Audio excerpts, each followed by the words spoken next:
12 August 1997 रोजी मुंबईत एक हृदयद्रावक घटना घडली, जी न्यूजमध्ये पाहिल्यानंतर बॉलिवूडमधील लोकांना असे काही घडू शकते यावर विश्वासच बसला नव्हता। हे तेच मंदिर होते जिथे प्रसिद्ध टी सीरीज कंपनीचे मालक गुलशन कुमार सकाळी 10 वाजता पूजा करण्यासाठी पोहोचले होते। परंतु अडचण अशी होती की मंदिराच्या अगदी बाजूला असलेल्या धूपछाया अपार्टमेंटच्या समोर एक नाव्याचे दुकान होते आणि त्याच दुकानावर अंडरवर्ल्ड डॉन दाऊद इब्राहिमने पाठवलेले 3 गँगस्टर बसले होते। 15 मिनिटानंतर 10:15 वाजता गुलशन कुमार मंदिराबाहेर येऊन बाजूच्या धूपछाया अपार्टमेंट बाहेर पार्क केलेल्या त्यांच्या गाडीकडे जाऊ लागले। त्याच वेळी तिघांपैकी एका शूटरने गुलशन कुमार यांच्या कानावर बंदूक ठेवली आणि म्हणाला की खूप झाली पूजा, आता मेल्यानंतर करून घ्या। यानंतर डॉन दाऊद इब्राहिमच्या शूटर्सने तिथे जे मृत्यूचे तांडव केले ते या व्हिडिओच्या मदतीने आपण जाणून घेऊया। पुढच्या काही मिनिटातच या तिघांनी मिळून गुलशन कुमार यांच्या शरीरात 16 गोळ्या झाडल्या आणि संपूर्ण जगाला फक्त एकाच प्रश्नाचं सोडून दिले। फक्त प्रश्न हा होता की अखेर गुलशन कुमार यांना दाऊद इब्राहिमने का मारले असावे। आणि तुम्हालाही जाणून घ्यायचं असेल तर हा व्हिडिओ शेवटपर्यंत बघावा लागेल। गोष्ट आहे 1951ची। दिल्लीतील एका पंजाबी कुटुंबात टी सीरीजचे मालक गुलशन कुमार यांचा जन्म झाला होता। खूप कमी वयातच गुलशन कुमार त्यांच्या वडिलांच्या ज्यूस शॉपवर काम करून त्यांना मदत करू लागले। गुलशन कुमार खूप श्रीमंत कुटुंबात जन्माला आले नव्हते। त्यांना माहिती होते की त्यांना लवकरात लवकर जास्तीत जास्त पैसे कमावून आपल्या कुटुंबाला आधार द्यायचा आहे।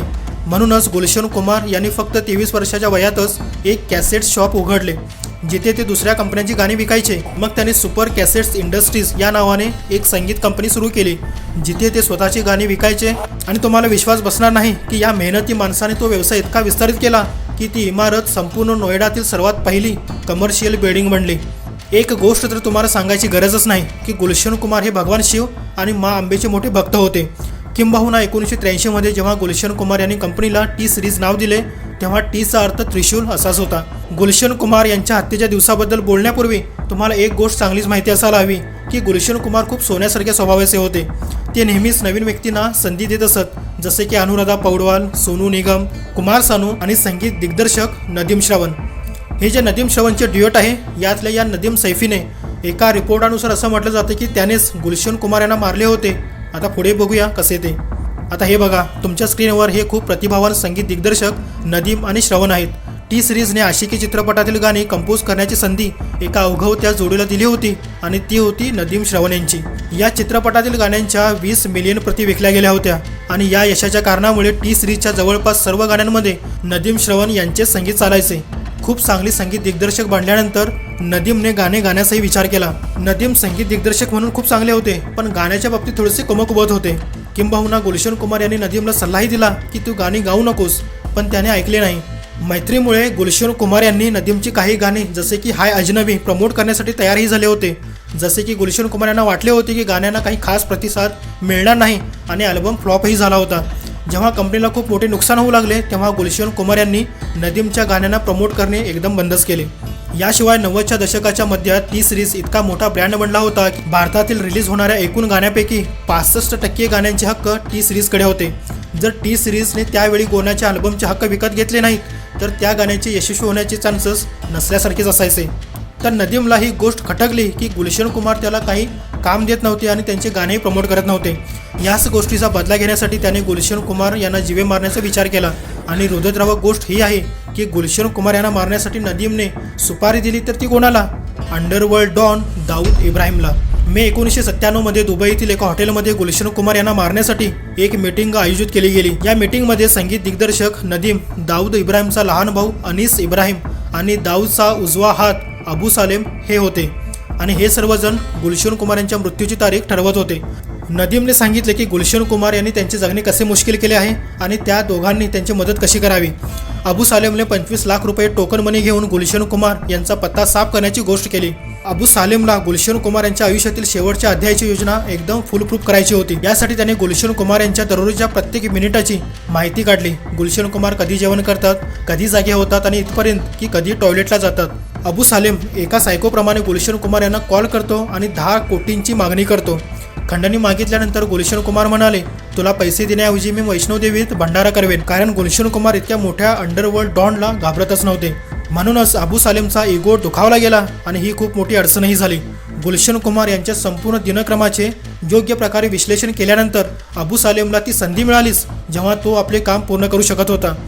आम्ही ज्या संधीबद्दल आपण बोलत आहोत ती संधी होती गुलशन कुमार यांचे कामावर जाण्यापूर्वी अंधेरीच्या या जितेश्वर महादेव मंदिरात पूजा करण्यासाठी जाणे. मंदिराचे ठिकाण आणि वातावरण अबू सालेमच्या शूटर्सना हत्या केल्यानंतर पळून जाण्यासाठी अगदी सोपे वाटत होते. 12 ऑगस्ट 1997 दिवस मंगळवारचा आणि कोणत्याही सामान्य दिवसाप्रमाणेच गुलशन कुमार त्यांच्या कामावर जाण्यासाठी तयार होत आहेत. त्यांनी पांढरा कुर्ता आणि पांढरी चप्पल घातली आहे. घरातून मंदिराकडे जाण्यासाठी गुलशन कुमार त्यांच्या मरून रंगाच्या कारमध्ये त्यांचे ड्रायव्हर रूपलाल सरोज यांच्यासोबत निघतात. त्यांची गाडी सकाळी 10 वाजता जितेश्वर महादेव मंदिराबाहेर येऊन थांबते. नेहमीप्रमाणे त्यांचा ड्रायव्हर कार मंदिरापासून 6 फूट दूर धूपछाया अपार्टमेंटच्या बाहेर पार्क करतो आणि गुलशन कुमार गाडीतून उतरून मंदिरात जाऊ लागतात. जसे की 15 मिनिटांनंतर गुलशन कुमार मंदिरातून बाहेर येतात तसे त्यांचा ड्रायव्हर रूपलाल त्यांच्याकडून रोजच्या सारखी पूजेची थाळी घेतो. जसे गुलशन कुमार त्यांच्या कारजवळ पोहोचले त्यांच्या मागून अब्दुल रौफने त्यांच्या कानावर बंदूक रोखली आणि म्हणाला, खूप झाली पूजा, आता मेल्यानंतर करा. इथे गुलशन कुमार काही समजू शकले नाहीत. तोपर्यंत एक गोळी चालली आणि त्यांच्या डोक्याला स्पर्श करून बाहेर निघाली. घाबरून गुलशन कुमार जवळच्या एका सार्वजनिक शौचालयात लपण्यासाठी धावतात पण त्यांचा पाय तिथेच घसरतो. पाय घसरताच अब्दुल रौफ त्यांच्यावर 3 गोळ्या आणखी चालवतो ज्या त्यांच्या पाठीत लागतात आणि वाईट रीतीने जखमी झाल्यानंतरही गुलशन कुमार स्वतःला ओढत ओढत पुढे जाऊ लागतात. पण अब्दुल रौफ देखील आपल्या शिकाऱ्याला फॉलो करत त्यांच्या मागे मागे जातो. गुलशन कुमार भिंतीचा आधार घेऊन उठण्याचा प्रयत्न करतात पण तिथेच पडून जातात. ड्रायव्हर रूपलाल गुलशन कुमार यांना मदत करण्यासाठी पुढे येतो आणि कलश उचलून अब्दुल रौफवर फेकतो. अब्दुल रौफ रूपलालच्या दोन्ही पायात गोळी मारतो.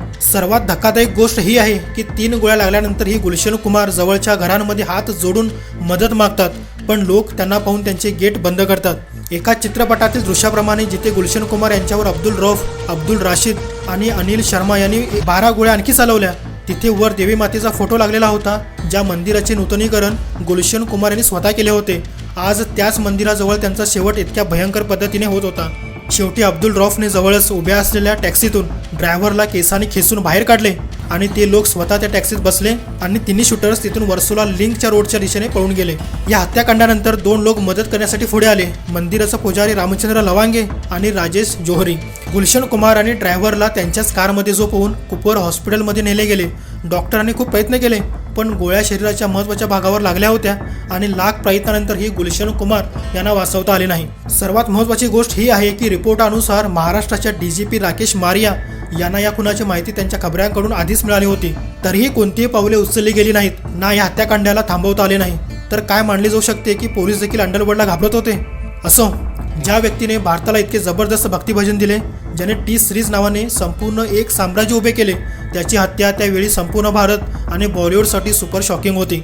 जर संगीत दिग्दर्शक नदीम सैफीबद्दल बोलायचे झाल्यास तो खुनानंतर लगेच देश सोडून लंडनला पळून गेला आणि आजपर्यंत तो परत आलाच नाही. आणि अगदी शेवटी या संपूर्ण कटाचा मास्टर माइंड आणि दाऊद इब्राहिमचा उजवा हात अबू सालेमला पोर्तुगालमधून अटक करण्यात आली आणि तो अजूनही जेलमध्येच आहे.